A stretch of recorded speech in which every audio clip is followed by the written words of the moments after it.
चलिए इस बीच जो है एक और विशेष मेहमान हमारे साथ जुड़ चुके हैं। हमारे साथ प्रदीप हल्दर जी जुड़ चुके हैं। प्रदीप सर, बहुत बहुत स्वागत आपका भी आज की इस चर्चा में शामिल होने के लिए। और एक टिप्पणी आपकी संक्षेप में आज की इस आज के बाजार पे क्या टिप्पणी रहेगी आपकी?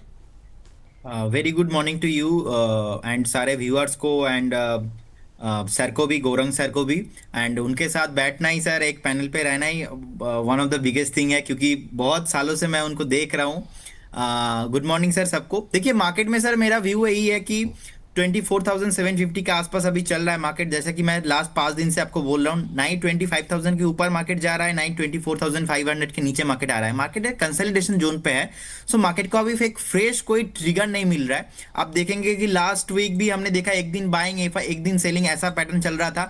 लेकिन लास्ट एक दिन बाइंग हुआ, अभी कल भी सेलिंग ही आया है एफआई के तौर से। तो as per the my interpretation sir, अभी कुछ नहीं करना है। फ्रेश बाई ब्रेकआउट 25,000 के ऊपर ही आएंगे। अगर इस बीच 24,500 के नीचे मार्केट क्लोज होता है तो मेरा ख्याल से मुझे लगता है कि एक बार आपका जो बाइंग पोजीशन है थोड़ा कम करना चाहिए। फिलहाल अभी तो निफ्टी में कुछ प्रॉब्लम नहीं दिखता। मैं लास्ट 4 से 5 दिन एक ही बस सेम रेंज पे ट्रेड हो रहा है। देखिए कंपेयर टू बैंक निफ्टी का अगर हम बात देखेंगे, थोड़ा स्ट्रांग है। 54,500 मुझे लगता है कि इसके नीचे अभी नहीं जाना चाहिए। 54,500 इसके नीचे वीकनेस स्टार्ट होगा। सो इसमें सर मेरा ख्याल से अभी निफ्टी, बैंक निफ्टी में तो इंडेक्स में कुछ नहीं करना है, स्टॉक स्पेसिफिक आपको काम करना है। जी ठीक है sir.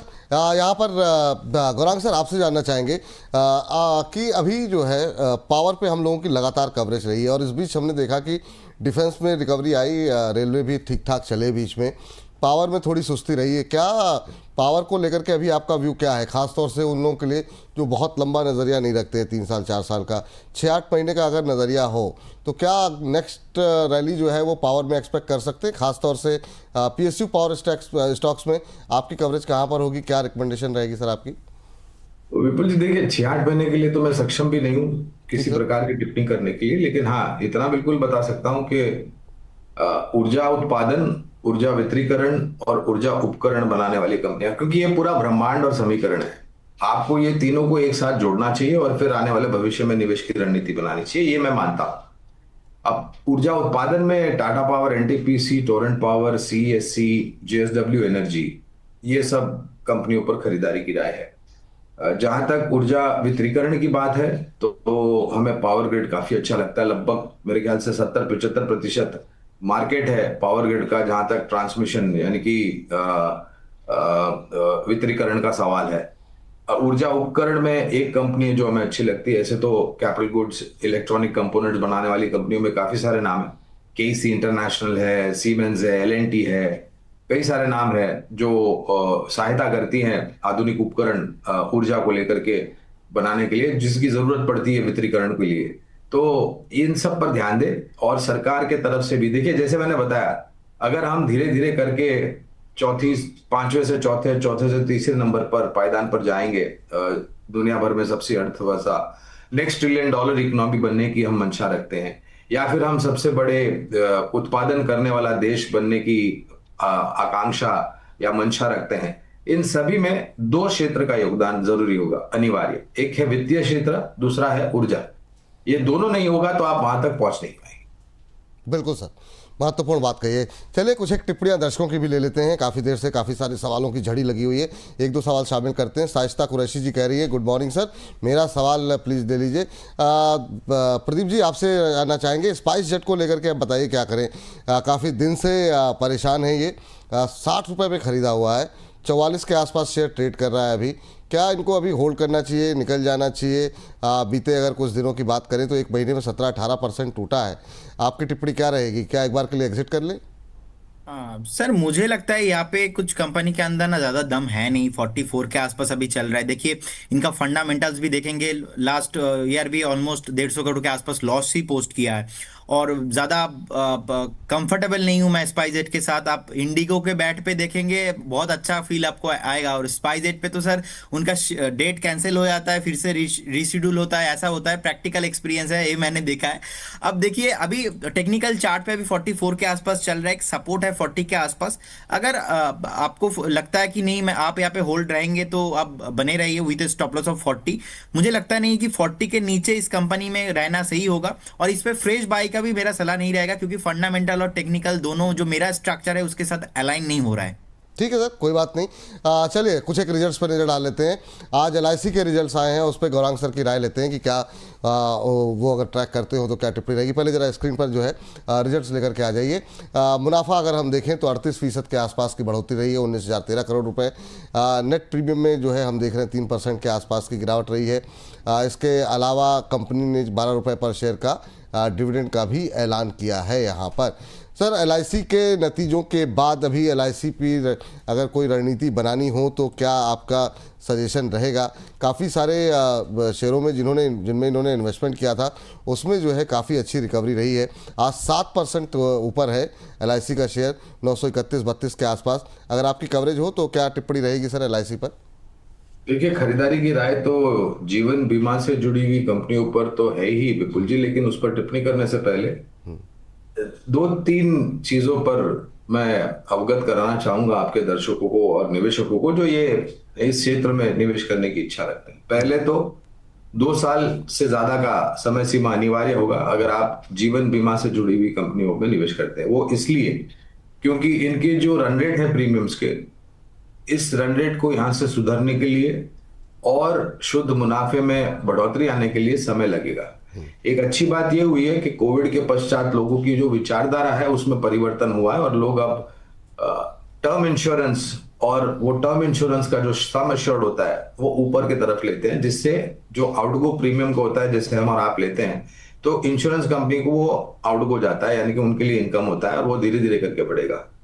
LIC, HDFC life, ICICI prudential life, SBI life, इन सब पर लंबी अवधि के लिए खरीदारी की राय है, लेकिन समय सीमा कम से कम 2 से 2.5 साल की रखें। ठीक, एक रिजल्ट और लेकर के आ जाइए, वो है बीडीएल के, और बीडीएल के नतीजों पर नजर डालते हैं।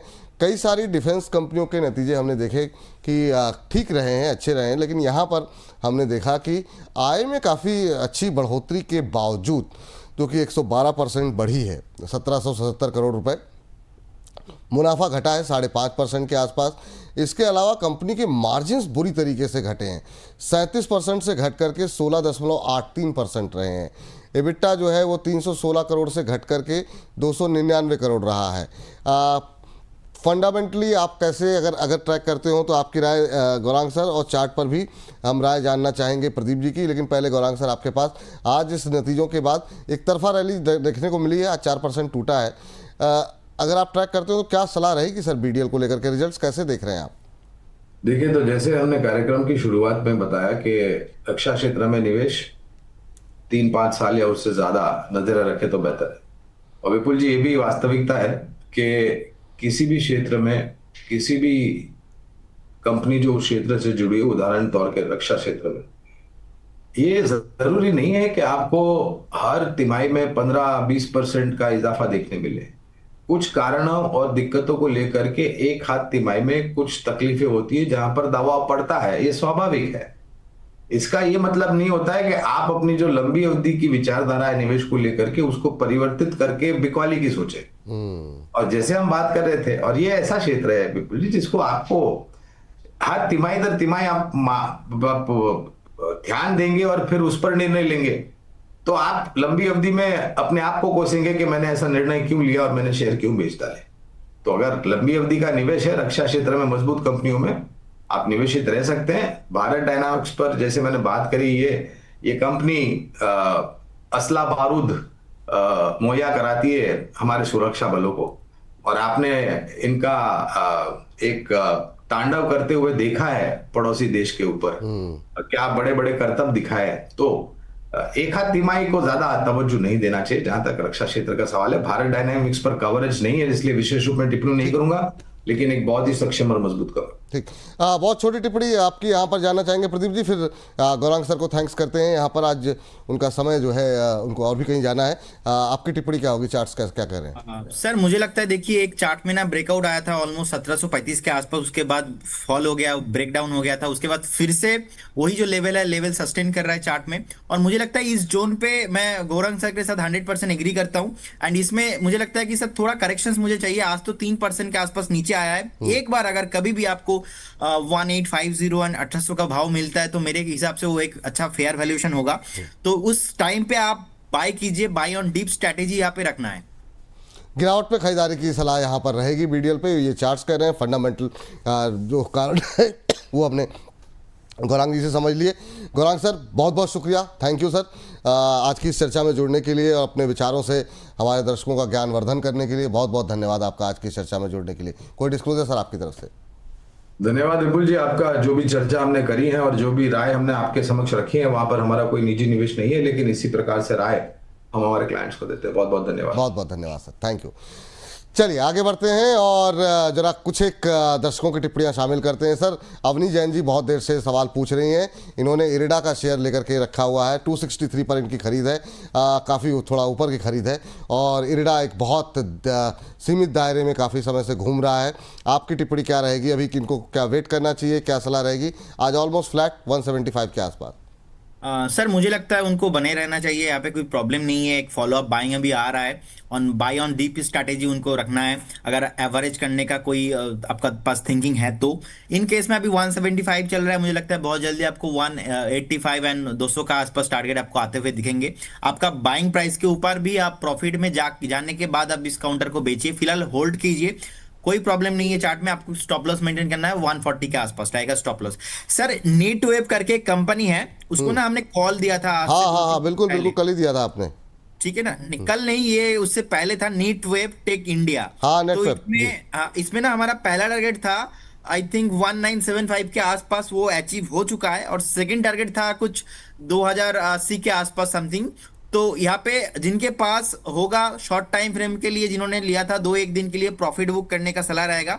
और मेरे ख्याल से आज ही मैंने अलग चैनल पे भी डिस्क्लेमर दे दूंगा, अलग चैनल पे भी इस पर्टिकुलर कॉल को मैंने दिया है। जी। और चार्ट पैटर्न जो बता रहा है, मेरे ख्याल से यहाँ पे 2080 से लेके 2100 2100 का टारगेट यहाँ पे आना चाहिए। तो जिनके पास है बने रहने का एक सलाह रहेगा। अगर आप इन्वेस्टर हो तो, अगर आप ट्रेडर हो तो प्रॉफिट बुक कर लीजिए। ट्रेडर है तो नेटवेब पे प्रॉफिट बुक करने का टाइम आ गया है, प्रॉफिट अपने आप बुक कर लीजिए। बाद में फिर जो है आप प्रश्न मत पूछिएगा। हाँ अगर आप होल्ड कर सकते हैं तो अभी आप होल्ड भी कर सकते हैं, तो ये भी विकल्प आपके लिए खुला हुआ है। लेकिन फिर जो टारगेट दिए जा रहे हैं 2080 और दूसरा टारगेट 2100 का सर। हाँ सर आ जाएंगे 2100, 2080 2100 के आसपास आ जाएंगे सर। कैमलाइन साइंस करके और एक कॉल मैं कल सुबह ही दिया था, मैंने बताया था एक हफ्ते का अगर आप टाइम बिल्कुल देंगे बिल्कुल तो बिल्कुल जी सर। 250 के आसपास आ जाएंगे सर। वो उसका भी टारगेट कल ही आ गया था दोपहर तक। चलिए कैमलाइन पे जरा नज़र डाल लेते हैं। और हाँ ये तो कल हमने बता दिया था, ठीक है ठीक है, ये 1 बजे के शो में हमने कार्यक्रम में दर्शकों को सूचित कर दिया था कि प्रॉफिट यहाँ पर बुक कर लिया जाए, तो उस पर सवाल भी आए थे हमारे पास, तो ये तो अपडेट हमने कल ही दे दी थी। चलिए तो सर ये बात यहाँ पर निकल के आती है। अगली कंपनी पे जरा नज़र डाल लेते हैं। ये सर जरा 1-2 सवाल जो हमको करने थे वो अमरीन चौहान जी हमारे जो है प्राइम मेंबर हैं, सीजी पावर को लेकर के आपसे सवाल करना चाह रहे हैं। और इन्होंने 659 पे लिया हुआ है, कह रहे हैं कि शॉर्ट टर्म होल्ड करें या नहीं करें, या लॉन्ग टर्म करना चाहिए। 697 पे अभी चल रहा है, 659 की इनकी खरीद है, तो प्रॉफिट बन रहा है इनका ठीक ठाक। आपकी टिप्पणी क्या रहेगी इनके लिए? सर मुझे लगता है उनको एक ट्रेलिंग स्टॉप लॉस मेंटेन करना चाहिए। और स्टॉप लॉस रहेगा आपका 665 रहेगा स्टॉप लॉस। और अभी जो चार्ट पैटर्न बन रहा है, मुझे लगता है उनको एक बार होल्ड करना चाहिए। नेक्स्ट जो रेसिस्टेंस है 730 से के आसपास है, तो 730 735 एक जोन है, वहां तक जाने का हाई पॉसिबिलिटीज है।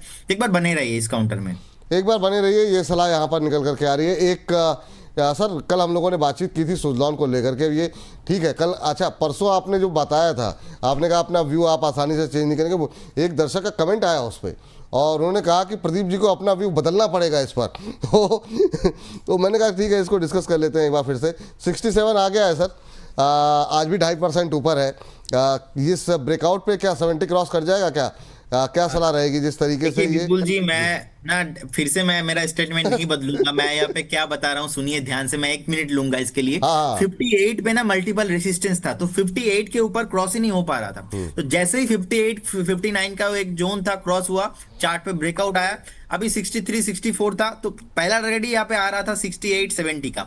तो देखिए अभी 67 है, मुझे लगता है 70 भी आपको आ जाएंगे। और 70 के बाद एक बार हम रिव्यू कर पाएंगे कि 75 जाएंगे या 80 तक जाएंगे। लेकिन एज पर द चार्ट और सपोर्ट हो रहा है, लेकिन एज पर द फंडामेंटल मेरा जो स्ट्रक्चर है बाई देने का कोई भी short term to medium term, मैं ये अलाइन नहीं करता है मेरा स्ट्रक्चर इस काउंटर के साथ, तो इसीलिए फ्रेश बाई करने का सलाह मैं नहीं दूंगा। लेकिन अगर आपके पास है तो आप बने रहिए, नो डाउट आपको बहुत जल्दी 70 आते हुए दिखेंगे। ठीक। इस बीच रितेश यूट्यूब जी कह रहे हैं ये ग्राफिक्स को क्या हो गया, क्या हुआ सर, अच्छे नहीं लग रहे क्या आपको? बताइए कैसे लग रहे हैं आपको हमारे ग्राफिक्स। और सर काफ़ी सारे परिवर्तन हो रहे हैं, आपको और अच्छे बेहतर और ज़्यादा बेहतर ग्राफिक्स हम आपके लिए आने वाले दिनों में लेके आएंगे। जरा इस बीच एक टिप्पणी जो है मंजीत कौर जी के प्रश्न पर ले लेते हैं। यूनिमैक के शेयर इन्होंने लिए हुए हैं और सर की रिकमेंडेशन भी थी, 1100 पे इन्होंने जो है सर बाय किया हुआ है और ये आपके राय जानना चाह रही हैं। और अभी जो है 1164 पे आ गया है, 64 रुपये इनके बन रहे हैं। प्रॉफिट बुक करें या वेट करें अभी? सर मुझे लगता है ये इंटर काउंटर ना अभी ठीक से चला नहीं है, इनफैक्ट डिफेंस चला है बट पर्टिकुलर ये स्टॉक चला नहीं है। तो देखिए हमने भी आपके शो में बताया था और बताया था बाय ऑन डीप करना है, 2 दिन पहले ही हमने डिस्कशन किया। देखिए आज ऑलमोस्ट 10% के आसपास ऊपर आ चुका है, तो बने रहिए। मुझे लगता है कि इस काउंटर में आपको 1200 के ऊपर भी भाव आते हुए दिखेंगे।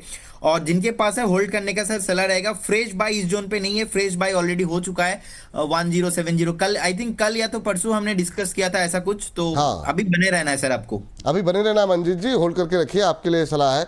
आज डिफेंस पे बहुत सवाल आ रहे हैं और 2-3 लोगों की सलाह आई है कि सर आज की गिरावट पे अपनी थीम जो है वो डिफेंस पे रखिए। तो पहले हमने कुछ और सोचा था, लेकिन काफ़ी दर्शकों के रुझान, क्योंकि दर्शकों के लिए हम लोग कार्यक्रम करते हैं, तो आज फिर से सर डिफेंस पे ही बात करेंगे थोड़ा सा, क्योंकि जिस तरीके से लोगों की टिप्पणियां और लोगों के सवाल व्हाट्सएप पे भी और यहाँ पर भी हम देख रहे हैं कि आते हुए दिखाई दे रहे हैं। लेकिन नतीजों पे हमारी निगाहें लगी हुई हैं। एक नतीजा और देख लेते हैं। हिंदुस्तान कॉपर, क्या शानदार रिजल्ट रहे हैं और शानदार मूव यहाँ पर देखने को मिला है। क्या यहाँ पर भी कोई ब्रेकआउट जैसी स्थिति दिखाई दे रही है सर? जरा एक बार जरा स्क्रीन पर हिंदुस्तान कॉपर के रिजल्ट लेकर के आ जाइए फटाफट। और उसके बाद से जी हिंदुस्तान कॉपर 50% से ज़्यादा कंपनी का मुनाफा बढ़ा है, 187 करोड़ रुपए। रेवेन्यू में 29% के आसपास की ग्रोथ रही है, 731 करोड़ रुपए। एबिटा 224 से बढ़ करके 266 करोड़ रुपए। और वहीं मार्जिन्स थोड़े से कम हुए हैं, लेकिन वो उतने ज़्यादा असर डालते हुए मुनाफे पे नहीं दिखाई दे रहे हैं। अभी जो है 250 के आसपास चल रहा है। थोड़ी सी प्रॉफिट बुकिंग ज़रूर आई है ऊपर के लेवल से, लेकिन सर शानदार मूव देखने को मिल रहा है। अभी ये 250 से कहाँ जाता हुआ दिखाई दे रहा है? क्या प्रॉफिट बुक करें या फिर फ्रेश बाइंग की कोई गुंजाइश है? सर प्रॉफिट बुक नहीं करना है और फ्रेश बाय भी नहीं करना है। प्रॉफिट बुक क्यों नहीं करना है? क्योंकि एक आप ट्रेंड में है, एक बुलिश पैटर्न यहाँ पे बना बना के अभी ऊपर ही आ रहा है। ऑलमोस्ट 257 आज डे हाई है। मुझे लगता है कि बहुत जल्दी आपको 260 के 265 के आसपास भाव यहाँ पे आते हुए दिखेंगे। 265 में एक रेसिस्टेंस है, अगर 265 क्रॉस करता है उस केस में आपको 285 290 आएंगे। और आपको फ्रेश बाय इसलिए नहीं करना क्योंकि ऑलरेडी 2 हफ्ते से चल रहा है, तो अगर एक डिप मिलता है उस डिप में आप बाय कीजिए। और जो रिजल्ट सर इतना बढ़िया आया है, तो ये ना ऑलरेडी स्टॉक प्राइस में डिस्काउंट हो चुका था 1-2 दिन पहले, क्योंकि मार्केट को ना कहीं पता चलता है। देखिए लास्ट 3 हफ्ते से लगातार रैली चल रहा है। इनफैक्ट इंटरेस्टिंग फैक्ट, ये 214 से 260 हो गया, तो 257 के आसपास हाई लगा दिया आज। तो मेरे ख्याल से एक बार अगर 235 240 के आसपास मिलता है, वहां पे आप एवरेज कीजिए, इस जोन पे नहीं। ठीक, चलिए तो ये राय यहाँ पर निकल करके आ रही है। और सबके बीच में अब जरा अपनी थीम पर आ जाते हैं, ताकि क्योंकि इतनी बड़ी जो है डिफेंस के आज प्रॉफिट बुकिंग, तो आज के सब थीम एक बार फिर से हम डिफेंस पे रखेंगे। और डिफेंस में आज थोड़ी सी प्रॉफिट बुकिंग देखने को मिल रही है। शुरुआत बीएल के साथ करना चाहेंगे, क्योंकि बीएल पे आज काफ़ी क्वेरीज भी हमारे पास मौजूद हैं और लोग कह रहे हैं कि फ्रेश एंट्री के लिए सर अब 386 के आसपास फ्रेश एंट्री लेने में थोड़ा सा डर लग रहा है। आपकी टिप्पणी क्या रहेगी? एक महीने में 26-27% बाजार भले ही सुस्त हो, लेकिन शेयरों ने बहुत अच्छा परफॉर्म किया। इंडिविजुअल शेयरों ने काफ़ी अच्छी चाल अलग अलग सेक्टर्स में अलग अलग शेयरों में देखने को मिली है। बीएल कैसा लग रहा है सर? और फ्रेश बाइंग की कोई गुंजाइश है यहाँ पर? देखिए सर बीएल आपके शो में ही हमने 270 280 के आसपास रिकमेंड किया था, अभी 380 मेरा टारगेट था, तो आ चुका है। और बीएल कुछ ऐसा काउंटर है, यहाँ पे आपको ट्रेडिंग नहीं करना है, यहाँ पे आपको एक बार वेट करना है, पेशेंस रखना है, होल्ड करना है। नेक्स्ट मल्टीवेगर होने वाला है, 450 से लेके 500 का टारगेट नेक्स्ट मुझे लगता है 8 से 10 महीने में आना चाहिए। तो जिनके पास है होल्ड करने का, बने रहने का सलाह रहेगा, लेकिन फ्रेश बाय इस जोन पे नहीं करना है। फ्रेश बाय आपको करना है कभी भी अगर एक डिप मिलता है आपको 340 360 के आसपास, उस टाइम पे आप एक बार बाय करके चलिए। ठीक है, BEL पे ये राय यहाँ पर निकल के आती है, जिनके पास है वो होल्ड करके चलें और लंबा होल्ड करके चलें। यहाँ पर ये राय यहाँ पर निकल करके आ रही। चलिए अगली कंपनी लेकर के आते हैं जिसके आज नतीजे आए हैं, और राय भी आपने दे ही दी है, लेकिन फिर से चूंकि ये सेगमेंट अलग से अभी 2:30 बजे अपलोड होगा। BDL पे क्या करें, 3-4% टूट गया है, किन लेवल्स पे फ्रेश एंट्री होगी, और जिनके पास अभी है वो इस पैनिक में क्या सेल कर दें? देखिए, आज से ना 2-3 दिन पहले ही पैनिक आया था जो 1850 के आसपास था उस जोन पे। तो ऑलरेडी जिन्होंने बाय करना था, हमने तो पहले ही एक बार 2 हफ्ता पहले कवर किया था, तो उन्होंने तो बाय किया ही होगा I think, no doubt definitely. Result जो है ना वो डेटा के साथ ज्यादा अच्छा सा मैच नहीं हो पा रहा है, डेटा थोड़ा, रिजल्ट थोड़ा खराब है।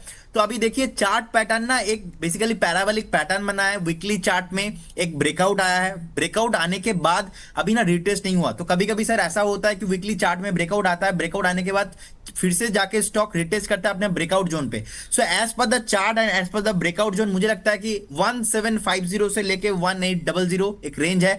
आज ऑलमोस्ट 3% के आसपास अभी डाउन है। तो मुझे लगता है अगर नेक्स्ट कभी भी 1-2 दिन, 4 दिन, एक हफ्ते में आपको एक बार 1750 से लेके 1700 का भाव मिलता है, उस जोन पे आप ऐड कीजिए। मैं नो डाउट पॉजिटिव हूं, क्योंकि वीकली चार्ट में ब्रेकआउट है, फ्रेश या से 40 से 50% नेक्स्ट 6 से 8 महीने में रैली हो सकता है। ठीक, ये बात जो है BEL पे निकल करके आ रही है। BEL हो गया, BDL हो गया। अब एक कंपनी जिस पर हम बातचीत कम करते हैं वो है BHEL। इनका भी डिफेंस में काफ़ी एक्सपोजर है।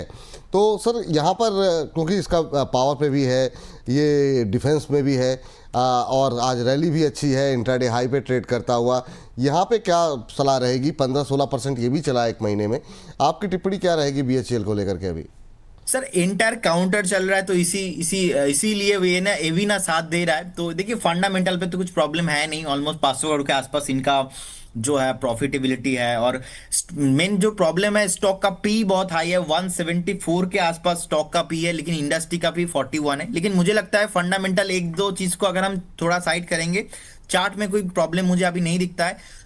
273 एक रेसिस्टेंस है, जैसे ही 273 क्रॉस करेगा मुझे लगता है 290 एंड यहाँ पे 300 का भाव यहाँ पे आते हुए दिखेंगे।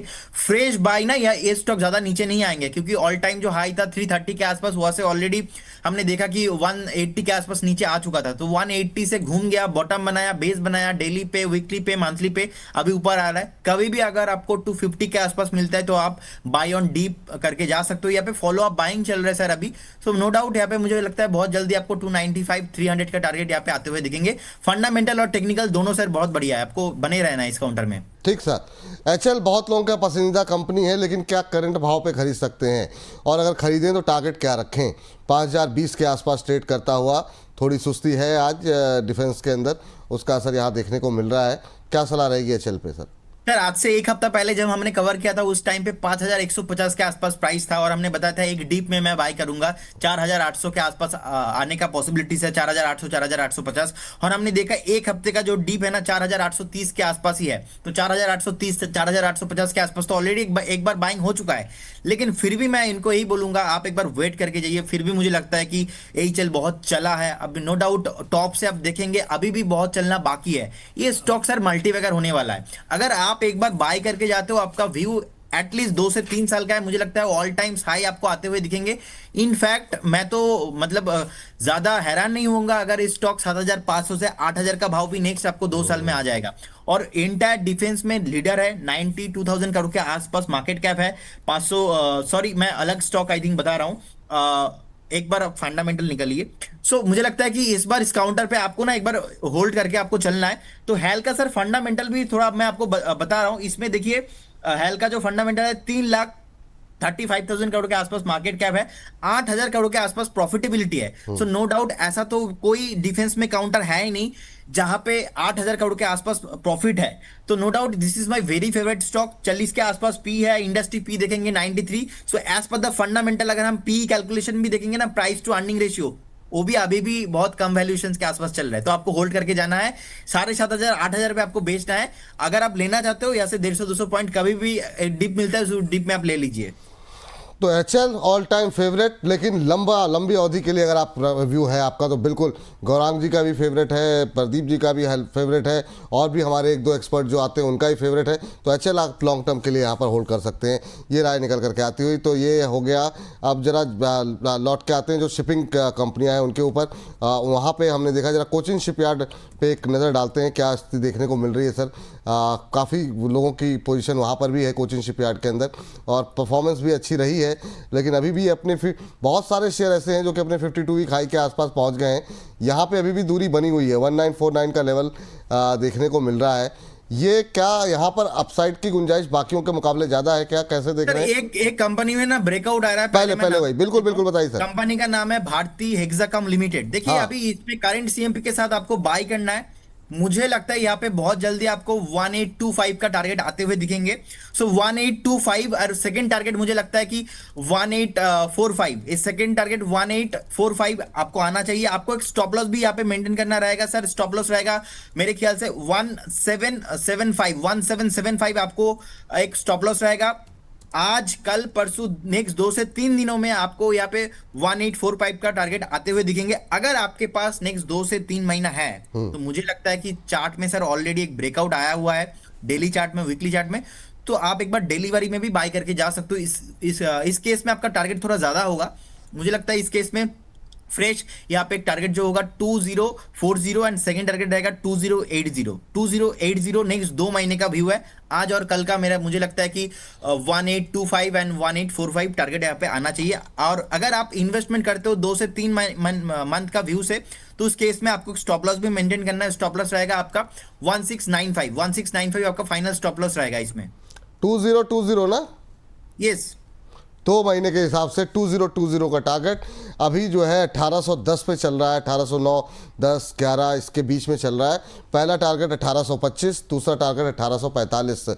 तो यहाँ पर आपको 1 से 2 दिन के टारगेट यहाँ पर दिए जा रहे हैं, नज़र बना करके चलिए। 1825 से 1845 तक के टारगेट आपको 1775 का एक स्टॉप लॉस दिया जा रहा है। 1775 का स्टॉप लॉस लगाना मत भूलिए, नोट डाउन कर लीजिए। दूसरा, अगर आप 1 से 2 महीने इसको रखते हैं तो 2020 तक के टारगेट यहाँ पर देखने को मिल सकते हैं। अभी 1811, 1812 तक के लेवल यहाँ पर अभी फिलहाल के लिए देखने को मिल रहे हैं। तो नज़र बना करके चलिए भारतीय हेक्साकॉम पे, और हमारी भी नज़रें यहाँ पर रहेंगी। जी सर, वापस लौटते हैं कोचिन शिपयार्ड पे, आपका व्यू। देखिए Cochin shipyard sir, no doubt मैं ना देख रहा हूँ जब आईपीओ आया था, आईपीओ होने के बाद ना स्टॉक चला नहीं था। इनफैक्ट आईपीओ में मुझे आज भी याद है वो दिन, आज से कुछ साल पहले मेरा आईपीओ में कोचिन शिपयार्ड लगा था, और मैंने आईपीओ के बाद 6-8 महीना एक बार वेट किया था, तो स्टॉक नहीं चल रहा था, उस वजह से मैं सेल भी कर दिया था उस टाइम पे। तो आईपीओ में ऑलमोस्ट 15 to 18% एक बार लिस्टिंग गेन के साथ ओपन हुआ था। उसके बाद हमने देखा बहुत सालों तक स्टॉक ने परफॉर्म ही नहीं किया, अंडर परफॉर्मेंस कर रहा था। अब फंडामेंटली बहुत बढ़िया कंपनी है। मुझे लगता है बेसिकली एक बात जो फंडामेंटल है ना, यहाँ पे आप चेक करेंगे 51,300 के आसपास मार्केट कैप है, 843 करोड़ के आसपास नीट प्रॉफिट है। So no doubt promoter holding देखेंगे 67.9% के आसपास प्रोमोटर होल्डिंग है। आपको यहाँ पे होल्ड करना है, बने रहना है। फ्रेश बाय भी आप करके जा सकते हो। ऑलरेडी एक लास्ट वीक की डीप दिखा चुका है 1799 के आसपास, तो लास्ट वीक की बाइंग हो चुका है। यहाँ पे अभी रैली होना बाकी है, आप होल्ड कीजिए। इस केस में आपका जो पहला टारगेट मुझे लगता है वो है 2250, और सेकंड टारगेट अगर आप थोड़ा होल्ड करके जाते हो 1 साल मिनिमम, तो मुझे लगता है सर यहाँ पे एंटायर डिफेंस काउंटर में मैं पॉजिटिव हूँ, और इस काउंटर पे मुझे लगता है एक बार 2650 से लेके 2700 टारगेट यहाँ पे आने वाला है। आपको एक स्टॉप लॉस मेंटेन करना है। स्टॉप लॉस रहेगा मेरा 1550, फाइनल स्टॉप रहेगा। अगर कभी भी 1550 इसके नीचे आता है तो आपको एग्जिट भी होना है। चलिए, इस बीच इस्माइल खान साहब कह रहे हैं स्टॉक मार्केट का बादशाह प्रदीप हल्दर सर। तो ये जो है प्रदीप सर, इस्माइल खान साहब, मतलब बादशाह, मतलब बॉलीवुड में सुना था बादशाह शहंशाह, ये मतलब आप धीरे धीरे करके मतलब बादशाह शहंशाह की श्रेणी में बढ़ रहे हैं सर। तो बहुत शानदार, ऐसे ही आप तरक्की करते रहें सर। यही विपुल जी, थैंक यू सो मच आपको। देखिए बादशाह तो नहीं हूं मैं, एक लर्नर हूं, मैं एक एनालिस्ट हूं, हर दिन मेहनत कर रहा हूं, सीख रहा हूं। ये आप लोगों का सर अपने अपॉर्चुनिटी दिया, आपका प्लेटफॉर्म और एवरीथिंग, लोगों ने भरोसा किया, बस इसीलिए सर मेहनत कर पा रहा हूं। इसके लिए बहुत बहुत थैंक यू। अरे नहीं सर, ये आपके अपना ज्ञान है, अपनी मेहनत है, बिल्कुल सही बात है। और ऐसे ही लोगों का प्यार बनता रहे, मिलता रहे आपको। हम तो यही चाहेंगे कि आप और ज़्यादा लोकप्रिय हों और आपके लिए घर से बाहर निकलना मुश्किल हो और आपकी प्रेडिक्शन और ज़्यादा सटीक हो। चलिए वापस लौटते हैं अपनी थीम की ओर और कोचिन शिपयार्ड के बाद जरा लेकर के आते हैं एससीआई फटाफट कि एससीआई पे अभी क्या करना चाहिए सर। यहाँ पर अब दोबारा मोमेंटम बनता हुआ दिखाई दे रहा है, 205 का लेवल, 1% के आसपास की तेजी है। इसने भी थोड़ी सुस्त चाल दिखाई बाकियों के मुकाबले, लेकिन अभी क्या करना चाहिए 205 के आसपास? देखिए ये काउंटर थोड़ा धीरे चलता है compare to others counter, and मुझे लगता है यहाँ पे ना आपको ट्रेडिंग पर्सपेक्टिव से नहीं लेना है। जैसे कि अदर स्टॉक पे हमने बात की, यहाँ पे मोमेंटम बहुत ज्यादा आता है, लेकिन शिपिंग कॉर्पोरेशन में थोड़ा स्लो काउंटर है, धीरे चलता है। तो मुझे लगता है एक रेसिस्टेंस के आसपास ही है, 212 213 के आसपास एक रेसिस्टेंस है वीकली चार्ट में। तो एक बार आप होल्ड कीजिए, यहाँ पे फ्रेश बाई ना करिए तो अच्छा है। एक बार ना फिर से आपको 195 198 का प्राइस आपको मिलेंगे, उस जोन पे आप ऐड कीजिए। अगर आपका व्यू नेक्स्ट 6 से 8 महीना 1 साल हो तो मुझे लगता है कि जो एक नियर टर्म रेसिस्टेंस है 235 एंड उसके ऊपर 286, ये दोनों टारगेट आपको आना चाहिए। एंटायर सेगमेंट पे मैं सर पॉजिटिव हूँ फिलहाल। मुझे लगता है ये थोड़ा स्लो चलेंगे। ठीक, थोड़ा स्लो चलेंगे। इस बीच हमारे नए प्राइम मेंबर कालीचरण जी आए हैं। कालीचरण जी आपसे क्षमा चाहेंगे और आपका 1 बजे के सवाल ले लेंगे सर। ये जो आपने 3-4 भेजे हैं तो उस पर हम लोग 1 बजे चर्चा कर लेंगे। अभी डिफेंस पे कोई किसी का भी सवाल हो आप लोग भेजते रहिए। डिफेंस स्टॉक्स पे हम लोग बातचीत कर रहे हैं। मीनाक्षी जी का जैसे सवाल आ गया, कह रहे हैं विपुल सर मझगांव डॉक का टारगेट शॉर्ट टर्म क्या हो सकता है? तो sir short term, medium term और अभी मझगांव में क्या व्यू लेना चाहिए फ्रेश एंट्री के लिए भी? तो मीनाक्षी जी के साथ साथ और भी लोग जो मझगांव में इस समय हैं उनके लिए क्या व्यू रहेगा? अभी अगर हम देख लें जरा एक नज़र तो मझगांव के अंदर आज जो भाव देखने को मिल रहा है वो 3639 का है, आधे % की मजबूती यहाँ पर बनी हुई है। देखिए सर यहाँ पे बेसिकली आपको एक बार अभी वेट करना है, and I am happy to see Mazagon dock अभी जो कापा एंड हैंडल एक पैटर्न बनाया था, ब्रेकआउट दिया था, उसके बाद अभी सस्टेन भी कर रहा है। इनफैक्ट जिस दिन हमने शो बनाया था ना कि यहाँ पे एक डिप आ सकता है, उसके नेक्स्ट 2 दिन बाद ही ऑलमोस्ट 3300 के आसपास भाव अभी हमने देखा कि आ चुका था। देखिए यहाँ पे अभी बने रहना है। फ्रेश चार्ट में ब्रेकआउट है, डेली चार्ट में, वीकली चार्ट में। अभी हो सकता है कि आज नहीं चले, कल चल जाए, कल ना चले तो परसों चल जाए, लेकिन ये आपको एक बार 6 से 8 महीने का व्यू बनाना है एज पर द चार्ट। देखिए लास्ट जो टॉप है ना, जैसे कि हम कैलकुलेशन करते तो 2700 अगर मैं माइनस करूंगा यहाँ पे 1900, तो ऑलमोस्ट यहाँ पे ना 1000 पॉइंट का गैप हो रहा है। तो यही गैप ना ऊपर का टाइम में फील होता है अगर हम जैसे ही हम टेक्निकल में टारगेट कोई भी कैलकुलेशन करते। तो मुझे लगता है जो 3000 के ऊपर आया है ब्रेकआउट, ये 1000 पॉइंट रैली, मतलब 4000 तो पहला टारगेट होना चाहिए इसका टेक्निकली। उसके बाद फिर से कंसोलिडेशन होगा, फिर से हम एक बार डिस्कशन करेंगे, लेकिन अभी बने रहना है, होल्ड करने का सलाह रहेगा। ठीक, इस बीच राहुल दास जी कह रहे हैं प्रदीप दा टेक लव फ्रॉम कोलकाता। तो सर पूरे मतलब हर जगह से जो है प्रेम मिल रहा है आपको, और क्या चाहिए जीवन में? और कालीचरण जी कह रहे हैं सर मुझे हल्दर सर से ही व्यू चाहिए। तो सर फिर कल तक का इंतजार करना पड़ेगा, या फिर अगर आखिरी में अगर टाइम मिलेगा तो मैं बिल्कुल आपका सवाल ले लूँगा सर। लेकिन अभी जो थीम हम चल रही है उसको कंप्लीट हो जाना चाहिए, क्योंकि ये हमको अलग से भी हम इसको अपलोड करेंगे अभी दोपहर 2:30 बजे। तो GRSC पे राहुल जी का सवाल है, उस पर ज़रा बात कर लेते हैं। हमने सोचा भी हुआ था GRSC अगला वो शेयर। सर GRSC एक और शिपिंग से जुड़ी हुई कंपनी, काफ़ी शानदार प्रदर्शन यहाँ पर देखने को मिल रहा है, और ये 1.25% ऊपर आज 2851 का लेवल देखने को मिल रहा है। एक महीने में 63% का रिटर्न, धुआंधार चला है सर। आपकी टिप्पणी? सर मुझे लगता है थोड़ा आपको 1-2 दिन थोड़ा प्रॉफिट बुकिंग दिख सकता है, लेकिन प्रॉब्लम करने, टेंशन करने वाला कोई बात है ही नहीं। मंथली चार्ट पे डायरेक्टली ब्रेकआउट है, और लास्ट टाइम का जो ऑलमोस्ट टॉप था, ऑलमोस्ट 2830 2850, इसके ऊपर अभी सस्टेन कर रहा है। आज का भी देखिए हाई देखिए 2885 के आसपास है। मुझे लगता है अदर स्टॉक तो चला है, लेकिन ये स्टॉक अभी जो ऑल टाइम हाई था उसके ऊपर सस्टेन कर रहा है। हो सकता है 1-2 दिन थोड़ा स्ट्रगल कर सकता है, लेकिन मुझे लगता है कि यहाँ पे आपको बने रहना है। फेस बहुत बढ़िया पैसा आपको बनेगा अगर एक बार ना ठीक ठाक से 2900 2900 के ऊपर सस्टेन करता है। सर यहाँ पर भी टेक्निकली 700 से 1000 पॉइंट का रैली अभी बाकी है। इस 700 से 1000 पॉइंट का जो रैली होगा ये नेक्स्ट 6 से 8 महीने में होगा। मतलब टेक्निकली इसका भी जो टारगेट आ रहा है वो है 3600 3800 के आसपास। तो आपको यहाँ पे बने रहने का सलाह रहेगा, लेकिन आपको लेना है उसी दिन जो दिन थोड़ा आपको दिखेंगे कि डिप मिलता है, थोड़ा डिप मिलेगा 5-7-10% नीचे गिर गया, उस दिन आपको ऐड करना है, फ्रेश बाय करना है। बाकी जिनके पास है आप बने रहिए। ठीक, ये राय निकल के आ रही है। द ट्रुथ है हमारे दर्शक के नाम से आईडी बनाई हुई, कह रहे हैं प्रदीप दा को बिरयानी की दावत हमारी तरफ से। अरे हमको भी कुछ खिला दीजिए मालिक, मतलब सब चीज़ें प्रदीप जी को भी मिल रही हैं। बिरयानी की दावत सर आपको मिल गई है, तुत साहब की तरफ से नाम इन्होंने नहीं लिखा है। चलिए आगे बढ़ते हैं, जरा कुछ एक प्राइवेट सेक्टर की डिफेंस कंपनियों पे बात कर लेते हैं। सबसे पहले लेकर के आते हैं जरा आइडिया फोर्स को। 2-4 मिनट बचे हुए हैं और हमारे साथ हर्ष भी जुड़ चुके हैं, तो उस तरफ भी हमको रुख करना है। तो 4-5 मिनट में 2-4 शेयर फटाफट। सर आइडिया फोर्स 505 के आसपास, 1.5% नीचे, 34% का रिटर्न एक महीने में। आपकी टिप्पणी, गिरावट में क्या खरीदारी करें या वेट करें अभी? सर 540 535 का कॉल था, 585 का टारगेट था, टारगेट अचीव हो चुका है। 585 में हमने बोल दिया था कि इसको मुझे अभी नहीं लेना है, क्योंकि 30% 35% रैली हो चुका था। मुझे आइडिया फोर्स को लेना है इस जोन पे नहीं। कंपनी बहुत बढ़िया है और मेरा बहुत फेवरेट काउंटर है, और रिसेंटली आपने देखा कि इंडिया पाक में क्या हुआ है, और इसमें आइडिया फोर्स डोन बनाता है, तो बहुत हेल्प किया है आइडिया फोर्स जैसे कंपनी ने। लेकिन लेना है 470 460, अभी नहीं आएगा, आपको 2 से 3 हफ्ता वेट करना पड़ेगा। कभी भी अगर 460 से 470 480 मिलता है, मतलब यहां से भी मुझे लगता है 25 से 30 पॉइंट और नीचे, तब जाके आपको बाय ऑन डीप करना है। लेकिन इस जोन पे आपको नहीं लेना है, नहीं लेना है, नहीं लेना है। करंट लेवल पे नहीं लेना, नहीं लेना, नहीं लेना, लेकिन अच्छा शेयर है, नीचे आकर लेना है, लेना है, लेना। लेकिन नीचे आकर के बाद और यहाँ पर एक और दर्शक हैं, तन्मय बख्शी जी, प्रदीप दा इज बेस्ट एनालिस्ट कह रहे हैं। इसके अलावा हमारे एक दर्शक ने कोलकाता से और ढेर सारा प्यार भेजा था, वो सामने से, हाँ, सुरजीत मुखर्जी साहब दुर्गापुर से लव भेज रहे हैं। बीएल पे फ्रेश एंट्री जोन जानना चाह रहे हैं। सर प्रोग्राम आप देखेंगे, पहला शेयर प्रदीप जो है ना इस सेगमेंट में, वो हमने बीएल ही डिस्कस किया है, तो वो आपको उत्तर मिल जाएगा।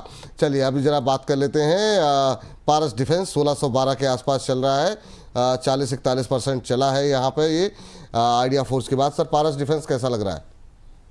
सर पारस में ऑलरेडी ब्रेकआउट आ चुका था, ब्रेकआउट आने के बाद अभी कंसोलिडेशन कर रहा है। ये जो सेलिंग प्रेशर है, एक हेल्दी प्रॉफिट बुकिंग है, नथिंग एल्स। इसका बीटा बहुत हाई है, तो फंडामेंटली जिसका बीटा बहुत हाई रहता है ना, वो स्टॉक जब आप होता है 8-10%, 15%, 20% चलता है।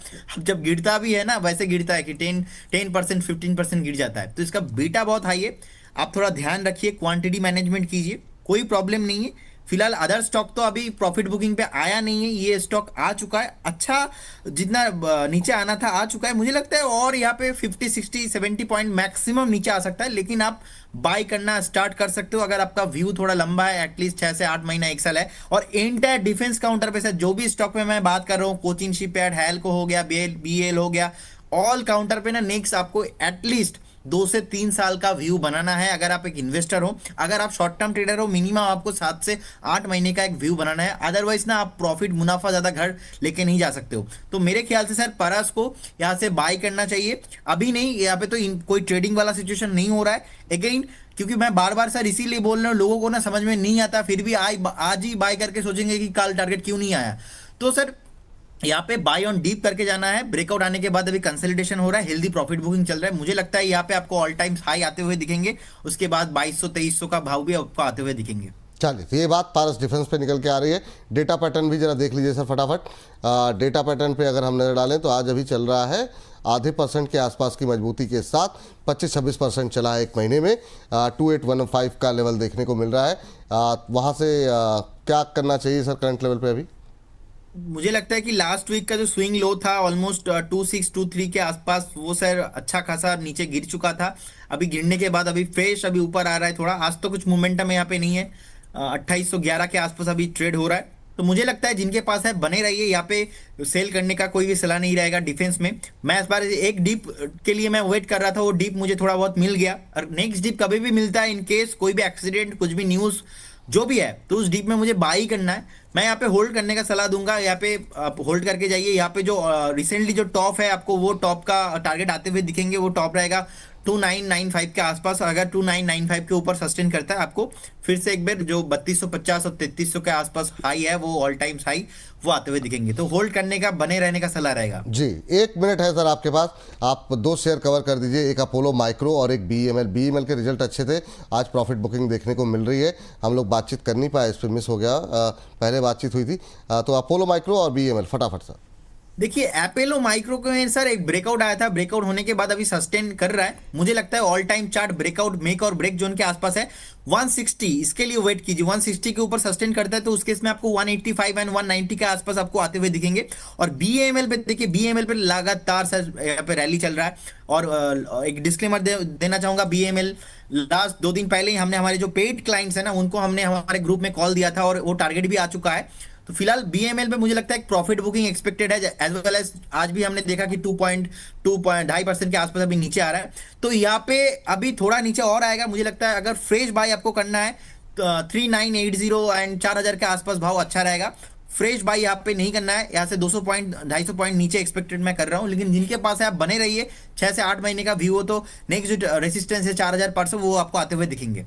चल ये रहा यहाँ पर निकल करके आती हुई अपोलो माइक्रो और बीएमएल को लेकर के। अब इस चंक को यहाँ पर समाप्त करते हैं और अगले सेगमेंट का रुख करते हैं। इसका नाम है ब्रोकर पोले।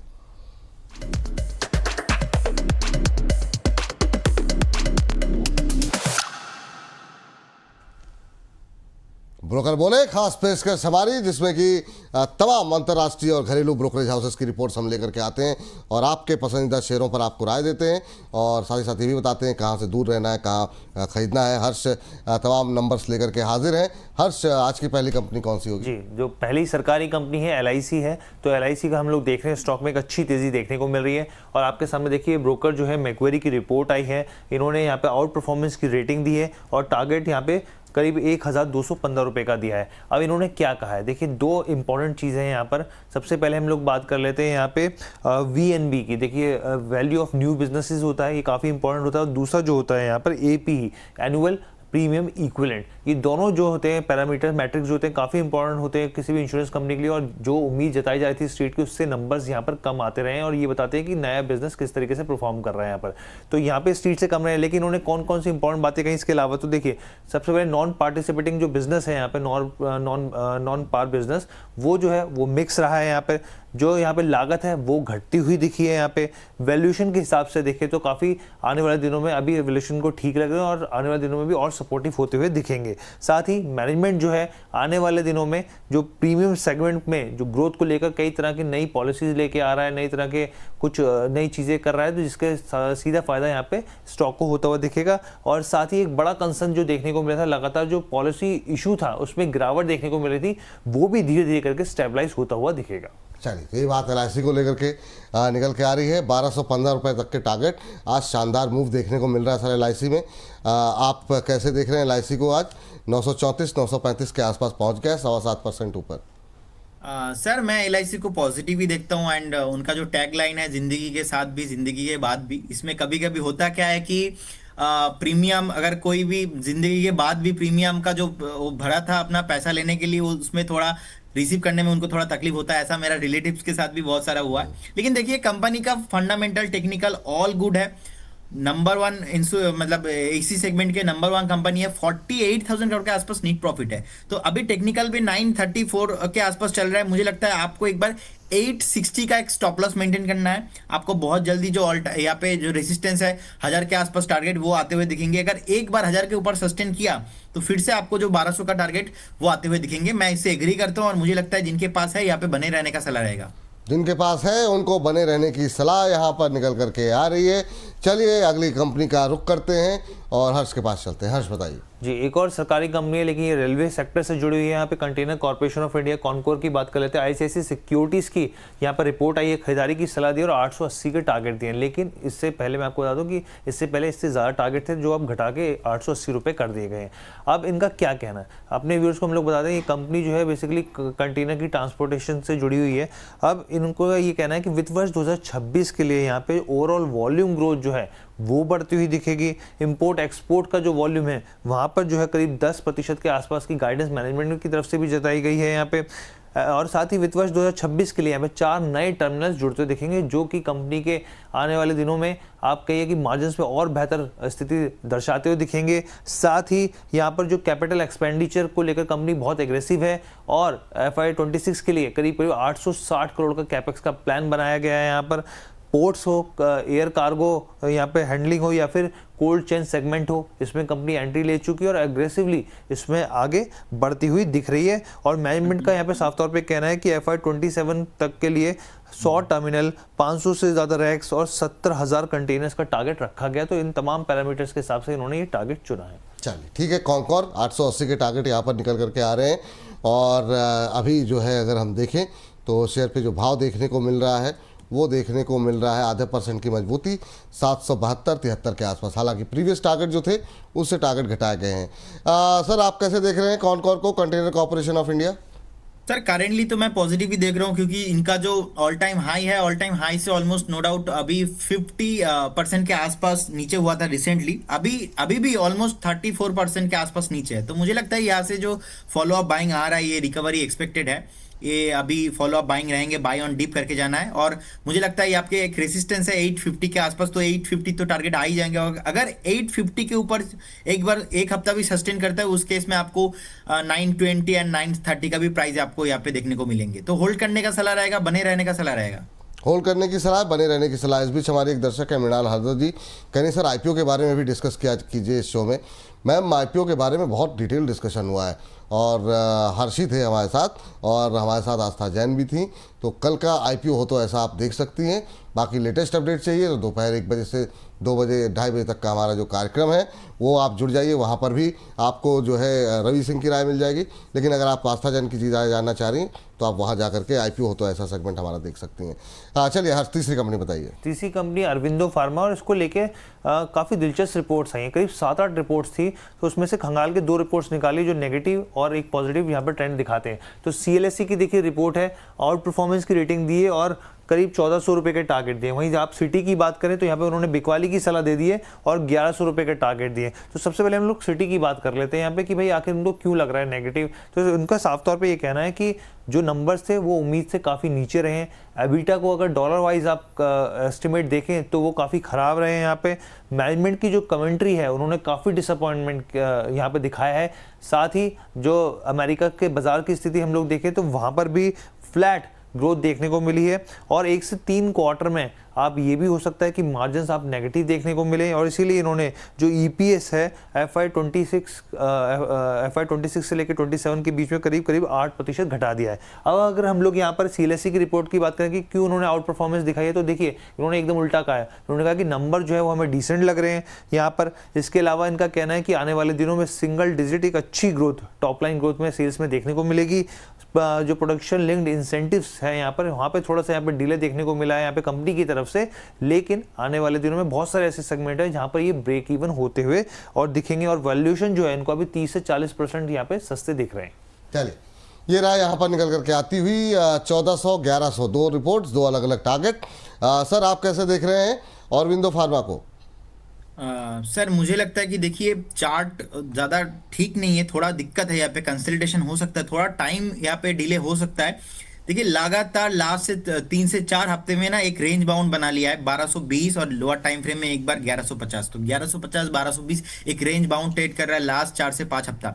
तो इसके अंदर ट्रेड जब तक होगा सर, यहाँ पे कुछ भी नेक्स्ट अप या डाउन पॉसिबिलिटीज नहीं होगा। अगर एक बार 1150 का जो एक सपोर्ट है वो ब्रेक करता है, उस केस में आपको ना एक बार देखने को मिलेंगे 1000 के आसपास। तो मुझे लगता है यहाँ पे आप कुछ मत कीजिए, बाई मत कीजिए अभी भी, क्योंकि टेक्निकल चार्ट इतना स्ट्रक्चर स्ट्रांग नहीं है। तो जिनके पास है आप ऐसा तो कोई खराब सिचुएशन नहीं है। देखिए 1-2 रिपोर्ट खराब हो सकता है, लेकिन 68,000 करोड़ के आसपास मार्केट कैप है, 3,000 करोड़ के आसपास नीच प्रॉफिट है। तो हो सकता है 1-2 क्वार्टर खराब चले भी, लेकिन कंपनी खराब नहीं है। तो आपको एक बार फाइनल स्टॉप लॉस लगाना है। अगर आप लॉन्ग टर्म इन्वेस्टर हो, यहाँ पे 1050 के आसपास एक स्टॉप लॉस मेंटेन कीजिए और इस काउंटर को आप होल्ड कीजिए, लेकिन फ्रेश बाई अभी नहीं करना है। फ्रेश बाय अभी नहीं करना है, ये बात निकल के आती हुई। इस बीच जो मेरा भारतीय हेक्साकॉम का टारगेट था, पहला टारगेट वो अचीव हो चुका है, 1827 का एक हाई लगा दिया अभी।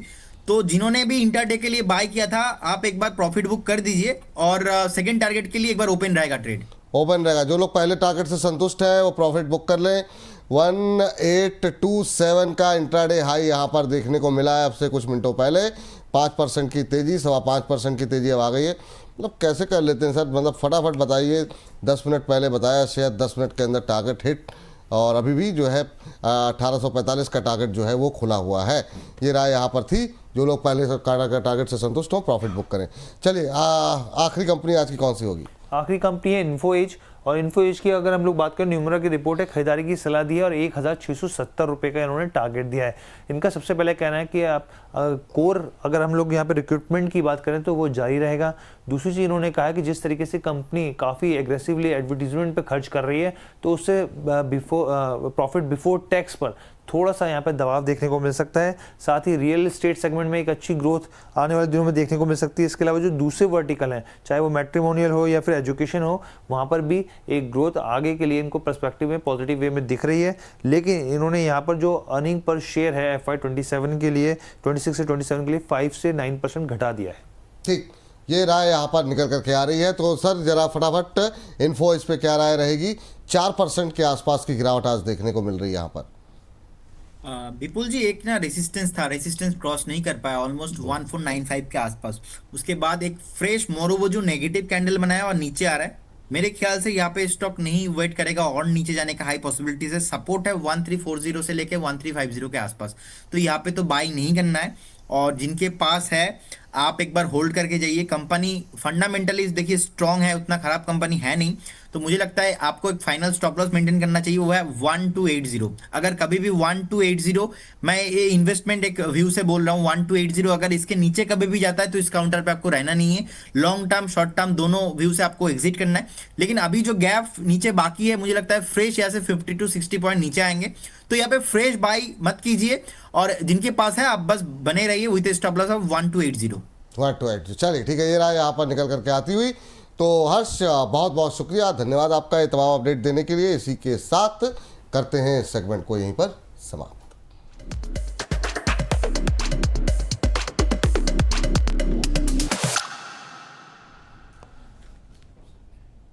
चलिए सर, बहुत सारी क्वेरीज हैं, अभी भी लोग पूछ रहे हैं, लेकिन अब इसके बारे में दोपहर 1 से 2:30 के बीच में आपके प्रश्न के उत्तर लेंगे। सर आपकी तरफ से कोई डिस्क्लोजर?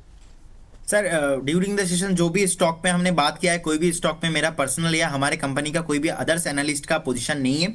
बहुत सारे स्टॉक्स हमारे क्लाइंटों को हमने ऑलरेडी बोल के रखा है 2-1 दिन पहले, और बहुत सारे स्टॉक हमारे मॉडल पोर्टफोलियो में भी है।